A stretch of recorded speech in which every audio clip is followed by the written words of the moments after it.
এই যে দেখেন, এই পাতিলের মধ্যে আছে গরুর মাংস। এই গরুটা অনেক দুষ্টু গরুর ছিল, দুষ্টু গরুর মিষ্টি মাংস।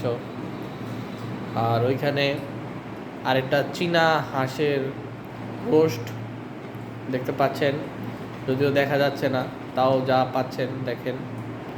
এদিকে দেখেন কিছু শক্ত হয়ে যাওয়া পোলাও, যা মুড়ির মতন খাচ্ছে আমার বাবা।